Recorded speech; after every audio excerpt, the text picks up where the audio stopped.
Welcome to Hotline TV. I'm Matt Gottlieb. And I'm Quinn McCord. It's Battle for the Electoral College.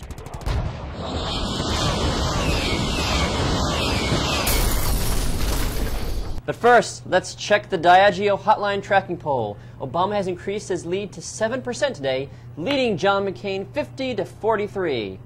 Okay, now let's take a look at how Obama and McCain are doing in the Electoral College. Matt? Yes.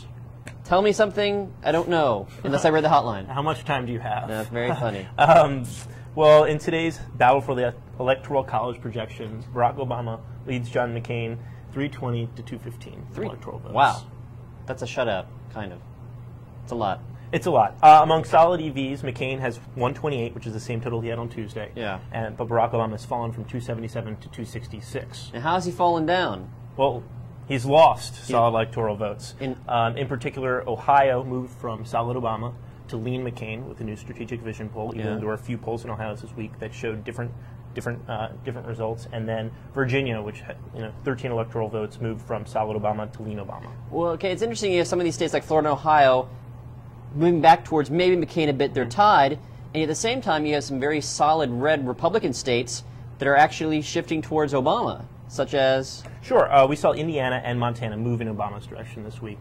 Montana, which had formerly been, both of them had formerly been lean McCain. Montana is now in the lean Obama, and Indiana, as part of the new Big Ten, latest Big Ten University of Wisconsin battleground polls, moved into solid Obama. But then again, all 8 of those polls in those 8 states showed Obama leading by outside margin of error. I mean, I just think it's amazing that you have these polls that show that all these red states are actually in competition, North Carolina, Indiana, North Dakota, Montana, and yet Florida and Ohio are still competitive. You would think if there was this shift, Florida and Ohio would be totally towards Obama. Well, sure, certainly it's a much wider playing field than we're used to. In fact, we started the electoral year with 14 battleground states, and now we're at 15. We had Indiana, and then this week we added 4. Yeah, I mean, we're up to like 20 battleground states, and who would have thought that? But now the question I want to ask now is, what states does John McCain need to pick up and close this gap? Well, if he holds on to what he has now, it's not going to cut. I mean, he really needs to start moving some of these states that are traditionally Republican red back in his direction: Virginia, North Carolina, Montana, Indiana. I mean, and we don't know that he could do that this morning. So basically, John McCain, you need to win everything to have a chance at winning the White House. All right. Well, now let's check in with Tim Saad for a House update. Tim? Thanks, Quinn. The House Republicans are continuing to make tough decisions as the final days count down. We're now 11 days to Election Day. House Republicans are making very tough decisions. They've cut off 3 or 4 House Republicans already, incumbents, from funding from the NRCC.